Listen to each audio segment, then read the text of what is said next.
Hello दोस्तों, welcome back to world of books where we dive into beautiful stories. Chapter 20 Stella. मैं Christian से बच रही थी जब वो एक भागे हुए कॉन्विक्ट को ढूंढने के लिए एफबीआई से न्यूयॉर्क जाने की तैयारी कर रहा था। ये सरप्राइजिंगली इजी था क्योंकि वो सुबह बहुत जल्दी निकलता था और रात को काफ़ी लेट लौटता था। मुझे लगा शायद वो मुझे भी अवॉइड कर रहा हो और मैंने आधा एक्सपेक्ट किया था कि वो शूट पर मेरे साथ वापस आ जाएगा, पर ऐसा कुछ नहीं हुआ। डेला मोंटे शूट की सुबह मैं खुद को हवा में 25,000 फीट ऊपर पाई, एक ऐसे आदमी के सामने बैठी हुई जो मुझे पूरी तरह इग्नोर करने पर तुला हुआ लग रहा था। बस एक फॉर्मल सा गुड मॉर्निंग एक्सचेंज हुआ, उसके अलावा घर से निकलने के बाद हमने एक दूसरे से बात नहीं की। मैंने लेमन वाटर का सिप लिया और चुपके से क्रिश्चियन को देखा। वो अपने लैपटॉप पर काम कर रहा था, पूरी कंसंट्रेशन के साथ। उसकी आईब्रोज थोड़ी सी सिकड़ी हुई थी, उसकी जैकेट बगल वाली सीट पर रखी थी और उसने अपनी शर्ट के स्लीव्स ऊपर चढ़ा रखे थे, जिससे उसकी वॉच और सन टैंड मस्कुलर फोरआर्म्स दिख रहे थे। मुझे पहले क्यों नहीं समझ आया कि फोरआर्म्स इतने सेक्सी होते हैं। मेरी नज़र उसकी पटैक फिलिप वॉच पर टिक गई, जो उसकी ब्रॉन्ज स्किन पर चमक रही थी। जूल्स सही थी, मेन वेयरिंग वॉचेस में कुछ तो बात होती है। तुम्हारे दिमाग में कुछ चल रहा है? क्रिश्चियन ने कंप्यूटर से नज़र उठाए बिना पूछा। मैंने कुछ गलत नहीं किया था, फिर भी मेरी हार्ट बीट ऐसे तेज हो गई जैसे वो मुझे चोरी करते पकड़ लेगा। बस शूट के बारे में सोच रही हूँ, मैंने झूठ बोला और पानी का एक और सिप लिया। प्लेन के टेंशन और उस आफ्टरनून के डेला मोंटे शूट के बीच मुझे हैरानी हो रही थी कि मैं कुछ भी खा पी सकती हूँ, इवन लिक्विड्स भी। तुम सेट पर होते हुए क्या करोगे? न्यूयॉर्क ऑफिस जाऊंगा। हापर सिक्योरिटी का हेडक्वार्टर डीसी में था, लेकिन उनके ऑफिसेज दुनिया भर में थे। मैं न्यूयॉर्क तुम्हारे साथ नहीं जा रहा, मैं किसी और ऑफिस में खुद को काम में बिजी रखूंगा। क्रिश्चियन ने कीबोर्ड पर कुछ टाइप किया। मैं सेट पर तुम्हें ज्वाइन कर लूंगा। सरप्राइज मेरी चेस्ट में फूल सा गया, फिर थोड़ी सी एंग्जाइटी भी आई। पर शूट में घंटे लग सकते हैं, मुझे पता है। मैंने डिटेल का वेट किया, जो कभी आई ही नहीं। मैंने एक सांस दबाई। क्रिश्चियन ब्रोकन थर्मोमीटर से भी ज्यादा ठंडा था। कुछ और करने को ना देखकर मैं सीट में और सेट हो गई और अपने लग्जूरियस सराउंडिंग्स को देखने लगी। क्रिश्चियन का प्राइवेट जेट एक उड़ता हुआ मैंशन लग रहा था। बटरी क्रीम लेदर सीट्स छोटी छोटी सीटिंग एरियाज में अरेंज थे और एलिगेंट क्लाउड जैसे नेवी कार्पेट ने फुटस्टेप्स की आवाज़ को चुप कर दिया। स्मार्टली ड्रेस्ड अटेंडेंट्स ऐसे लग रहे थे जैसे सीधा वोग के लेटेस्ट इशू से निकले हों। मेन कैबिन के अलावा जेट में एक bedroom, full bathroom, 4 person screening area और एक डाइनिंग टेबल भी था, जिसमें मैग्नेटिक बॉटम प्लेट्स और सिल्वरवेयर थे, ताकि टर्ब्यूलेंस में भी सब अपनी जगह पर रहें। इस सब पर एक फॉर्च्यून लगा होगा। क्रिश्चियन अपनी इतनी ऑप्युलेंट सराउंडिंग्स में बिल्कुल कंफर्टेबल लग रहा था, जैसे कोई जो सिल्वर स्पून के साथ बड़ा हो। उसके मुंह में सिल्वर स्पून था, पर मेरी रिसर्च ने बताया था कि वो एक normal upper middle class family से आता था। पब्लिक इंटरव्यूज़ के हिसाब से, जो उसने बहुत कम दिए थे, उसके फादर एक सॉफ्टवेयर इंजीनियर थे और उसकी मदर स्कूल एडमिनिस्ट्रेटर। तुमने प्राइवेट सिक्योरिटी क्यों चूज़ की? मैंने साइलेंस तोड़ते हुए पूछा। तुम किसी भी फील्ड में जा सकते थे। क्रिश्चियन ने एमआईटी से सुम्मा कुम लाउडे ग्रेजुएट किया था। ग्रेजुएशन के बाद उसे कहीं भी जॉब मिल सकती थी, नासा, सिलिकॉन वैली, सीआईए, लेकिन उसने इंस्टेड जीरो से अपनी खुद की कंपनी खड़ी करने का डिसीजन लिया, बिना किसी गारंटी के, एक ऐसे फील्ड में जहां बहुत कम एमआईटी ग्रेड्स जाते हैं। मुझे ये पसंद है। क्रिश्चियन ने फाइनली ऊपर देखा, उसके लिप्स थोड़े से कर्व हुए, शायद मेरी तरफ। रीस कहता है ये मेरा गॉड कॉम्प्लेक्स है, जानना कि लोगों की जिंदगी मेरे हाथों में है और वो मुझे चाहिए होता है। मैं भूल ही गई थी कि रीस कभी उसके लिए काम करता था। दोनों इतने अलग थे कि उन्हें एक ही दुनिया में इमेजिन करना मुश्किल लगता था। रीस अपनी सारी रफनेस के बावजूद रूल्स का पक्का था, जब तक ब्रिज इन्वॉल्व ना हो। क्रिश्चियन तो रूल्स के लिए बना ही नहीं लगता था, जब तक वो उसके खुद के रूल्स ना हो। बात पैसों की नहीं है। शायद मैं क्रिश्चियन को पूरी तरह नहीं जानती थी, पर मुझे पता था वो सिर्फ ईगो के लिए कुछ नहीं करता।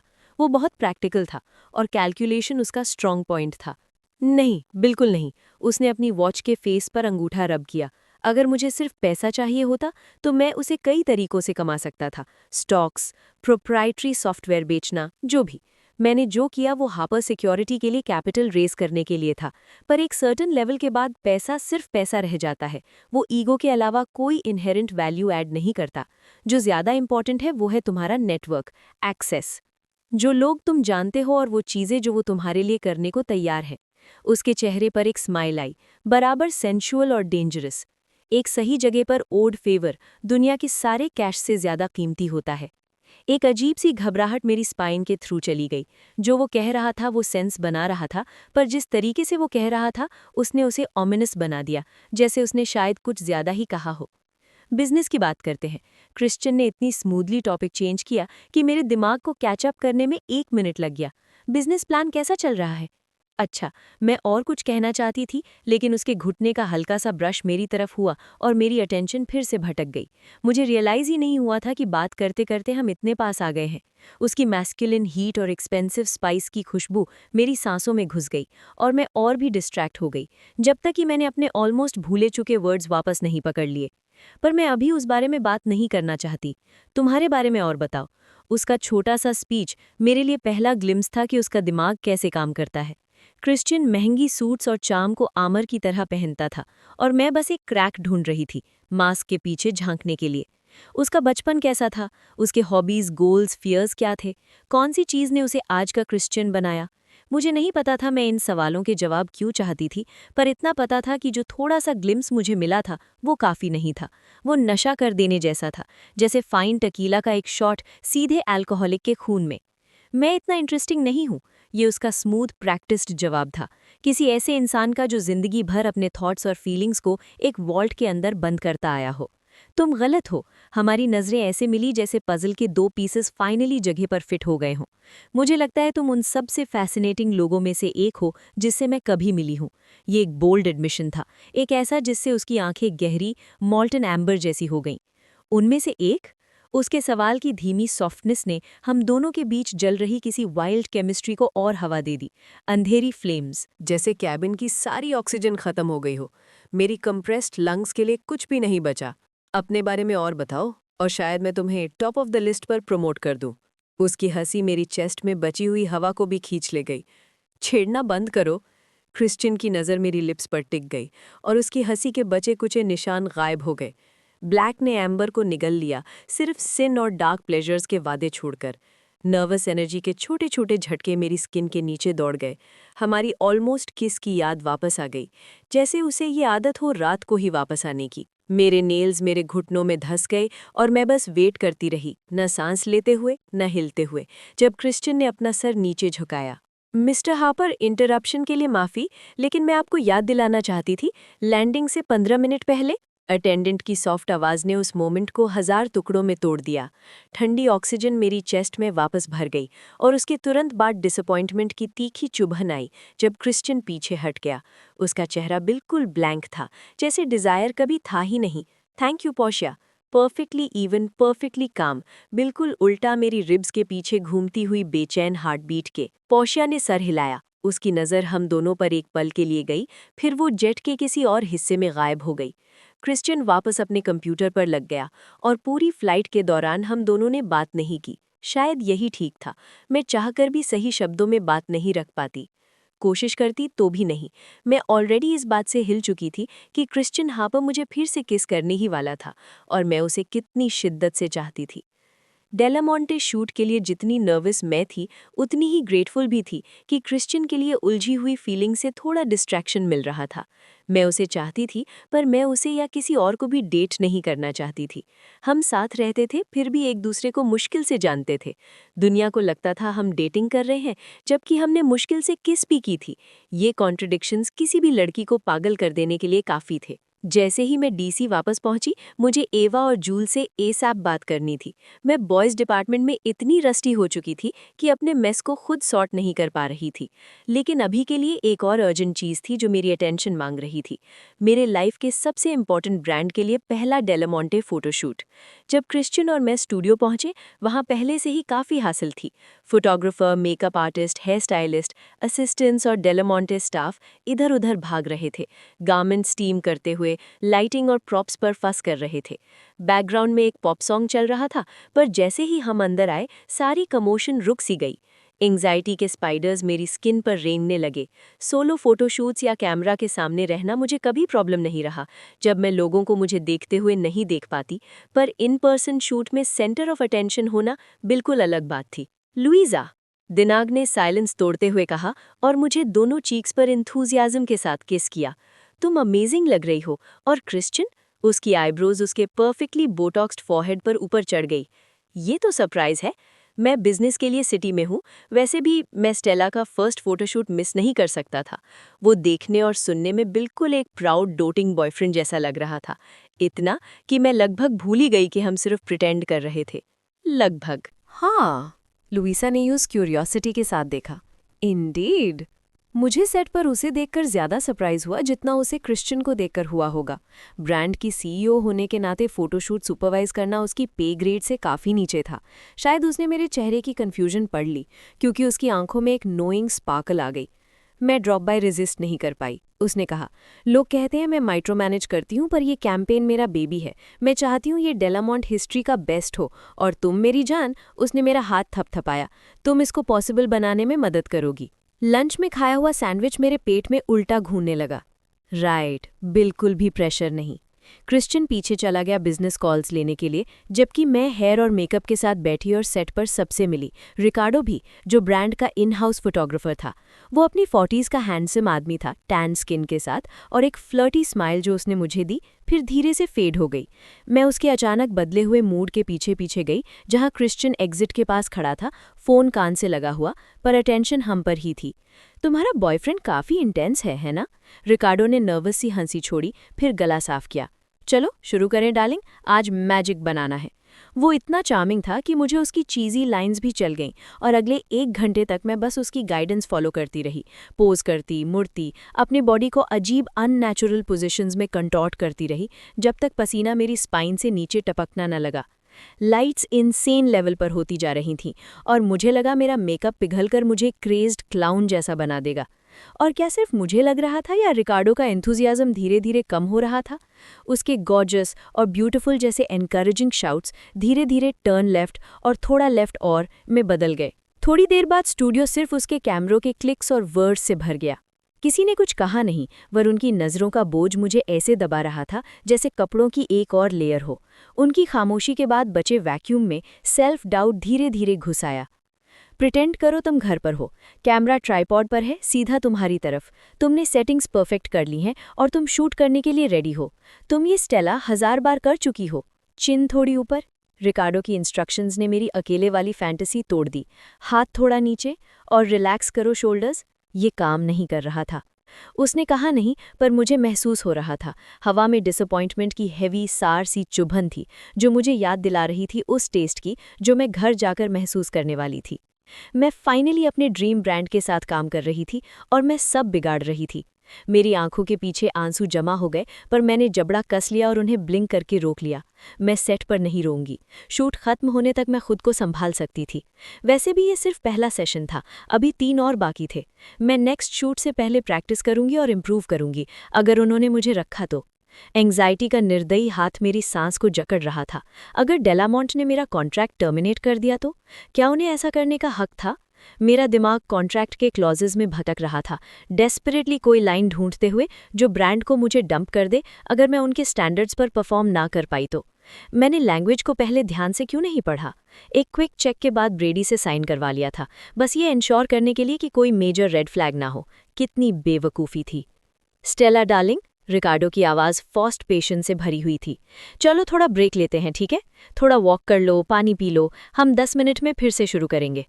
ट्रांसलेशन, तुम्हारे पास अपना सब कुछ संभालने के लिए सिर्फ 10 मिनट है।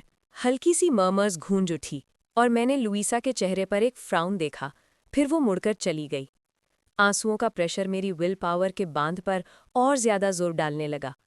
कूल, काम, कलेक्टेड। कूल, काम, कलेक्टेड।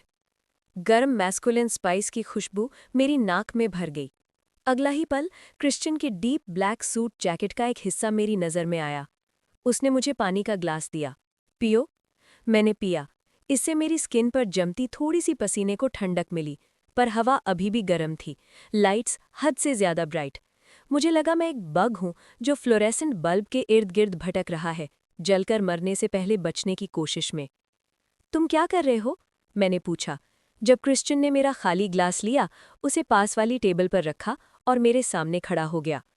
उसकी आंखों ने मुझे ऐसे असेस किया जैसे मैं कोई प्रोस्पेक्टिव इन्वेस्टमेंट हूँ या फिर कोई वर्थलेस प्रॉप। तुम्हें याद दिला रहा हूँ तुम यहाँ क्यों हो। उसका टोन सॉफ्ट था, पर अथॉरिटी इतनी कि मेरे दिमाग में घूम रहे गंदे शब्द डिसअपॉइंटमेंट, फेलियर, फ्रॉड सब दब गए। तुम यहाँ क्यों हो स्टेला? फोटोशूट के लिए। मैं इससे बेहतर कम लेम जवाब नहीं निकाल पाई। वो क्या तो बता दिया। क्रिश्चियन ने मेरी चिन पकड़ी और उसे ऊपर उठाया जब तक मेरी आंखें उसे मिल नहीं गई। मैं क्यों पूछ रहा हूँ? सब लोगों में से जो यहाँ खड़े हो सकते थे, तुम ही क्यों? क्योंकि पिछले 1 साल से मैं इस इमेज को जिंदा रख रही थी, जो धीरे धीरे एक केज बन चुकी थी, और फिर मेरी लाइफलाइन। क्योंकि मैं अपने फॉलोअर्स को और लगभग सबको धोखा दे रही थी। क्योंकि मुझे कोई stupid arbitrary measure of success चाहिए था। क्योंकि मैं उन लोगों को प्रूफ देना चाहती थी जिन्होंने कभी केयर ही नहीं किया कि मैं कर सकती हूँ। मेरा गला भर आया। क्योंकि उन्होंने तुम्हें चूज किया। क्रिश्चियन की ठंडी आवाज ने मेरे मडल थॉट्स को काट दिया। दुनिया का हर एक ब्लॉगर यहाँ खड़े होने के लिए कुछ भी कर देगा, पर डेला मोंटे ने तुम्हें चूज किया, ना रावा, ना कोई और औरत जो डिनर्स में या मैगजीन्स के पेजेस पर होती है। ये $multi-billion ब्रांड है। अगर उन्हें लगता कि तुम कर नहीं पाओगी तो वो तुम पर इन्वेस्ट ही नहीं करते। पर मैं नहीं कर पा रही। मेरी विस्पर ने एक दिल तोड़ देने वाली सच्चाई खोल दी। मैं एक इम्पोस्टर थी, एक छोटी सी लड़की जो बड़े कपड़ों ने घुसकर खड़ी थी। दिखता है ना, मैंने कहा, मैं बॉम्ब कर रही हूँ। तुम बॉम्ब नहीं कर रही। उसकी गाइडेड प्रिसिजन ने मेरी सीने की अनसर्टेनिटी को हिला दिया, तोड़ दिया, पर खत्म नहीं। अभी सिर्फ 1 घंटा हुआ है, 1 घंटा। सोचो तुमने यहाँ पहुँचने के लिए कितना इन्वेस्ट किया है, तुमने कितना अचीव किया है, तुमने कितने लोगों को आउटलास्ट किया है। तुम अपनी अचीवमेंट्स को ऑर्डिनरी कह देती हो, जबकि किसी और के लिए वो एक्स्ट्रा ऑर्डिनरी होती। क्रिश्चियन ने मेरी चिन पर अपनी ग्रिप रखी, जबकि उसका अंगूठा मेरी चीक पर फिर गया। वो इतना पास था कि मैं उसकी आंखों में सुनहरे फ्लेक्स देख सकती थी, जैसे गिरते हुए तारे मोल्टन एम्बर के पूल्स में तैर रहे हों। अगर तुम खुद को वैसे देखो जैसे बाकी लोग तुम्हें देखते हैं, तुम खुद पर डाउट ही न करो। क्यूरियोसिटी और उससे भी ज्यादा मीठी, खतरनाक फीलिंग मेरे दिल में जिंदा हो उठी। बाकी लोग मुझे कैसे देखते हैं? क्रिश्चियन की नज़र मेरी आंखों से नहीं हिटी। जैसे तुम सबसे खूबसूरत, सबसे रिमार्केबल चीज़ हो जो उन्होंने कभी देखी हो। उन शब्दों ने मेरे जिस्म के हर एक मॉलिक्यूल को रोशन कर दिया और उन्हें एक अनबेरेबल, एक्सक्विजिट वार्मथ के समुद्र में घुला दिया। हम दूसरों के बारे में बात नहीं कर रहे थे, और हम दोनों ये जानते थे। ये सिर्फ एक फोटोशूट है बटरफ्लाई, उसके हाथ का एक और सॉफ्ट ब्रश, मेरी धड़कन का एक और गैलप। क्रिश्चियन की कॉन्फिडेंस से बह जाना नामुमकिन था, पर मैं फिर भी बह गई। मेरी वरीज में एक और ईंट जोड़ने के बजाय एक्सपेक्टेशंस पर खरा न उतरने के डर के, उसके भरोसे ने मेरे दिमाग में घूमती हुई अगली टॉन्टिंग आवाज़ों को वापस उनकी जगह पर बंद कर दिया, जहां वो बिलोंग करती थी। हाँ, मैंने कहा। मेरे लंग्स टाइट थे, पर सांस लेना पूरे दिन के मुकाबले ज्यादा आसान लग रहा था। गुड। उसके लिप्स नीचे आए और मेरे लिप्स को सबसे सॉफ्ट किस में छू लिया। ये पहली बार नहीं था जब हम इतने पास आए थे, पर इस बार सब कुछ ज्यादा एफर्टलेस लग रहा था। ये किस कम और एक प्रॉमिस ज्यादा लग रही थी। मेरी नर्व्स शांत हो गईं और मेरे इर्द गिर्द की दुनिया एक लंबे पल के लिए गायब हो गई। फिर वो पल भी चला गया, और वो भी, पर उसकी प्रेजेंस की वार्मथ और उसके लिप्स का फैंटम ब्रश रह गया। एक और फ्लटर ने मेरी हार्टबीट को डिस्टर्ब किया। कूल, काम, कलेक्टेड। मैंने अपनी स्पाइन सीधी की और रिकार्डो का सामना फिर से एक स्माइल के साथ किया। I am ready. अगर शूट का पहला हाफ डिजास्टर था, तो दूसरा हाफ एक रेवलेशन था। जो भी मुझे रोक रहा था वो खुल गया, और रिकार्डो के रैपिड शटर क्लिक्स नए एंथुजियाज्म के साथ स्टूडियो भरते चले गए। Snap, snap, snap. और बस, शूट खत्म। पूरे टाइम मैं मुश्किल से कुछ इंचेस ही हिली थी, फिर भी मेरा दिल ऐसे धड़क रहा था जैसे मैं न्यूयॉर्क मैराथन दौड़कर आई हूँ। परफेक्ट! तुम स्टनिंग लग रही हो डार्लिंग, चाहे शुरुआत थोड़ी रॉकी रही हो। रिकार्डो ने मुझे कैमरा के ऊपर से विंग किया। तुम कैमरा के लिए ही बनी हो, फाइनल फोटोज तो गॉर्जियस होने वाली है। थैंक यू, मैंने धीरे से कहा, पर बाकी की गशिंग मुझे बेयरली सुनाई दी। मेरी नज़र स्टार्क वाइट रूम में घूमती रही, जब तक मुझे क्रिस्टियन नहीं दिख गया। वो पीछे के कोने में खड़ा था, अभी भी बिजनेस कॉल पर, अभी भी अपने सूट और टाई में गॉर्जियस, और अभी भी मुझे उन आंखों से देख रहा था जो विस्की में बर्फ के जैसे लगती है। फोन कान से लगा होने के बावजूद और रूम में मौजूद हर औरत और कई आदमियों की भूखी नज़रों के बीच जब मैंने उसे प्लेफुल विंक थी तो उसने नज़र नहीं हटाई।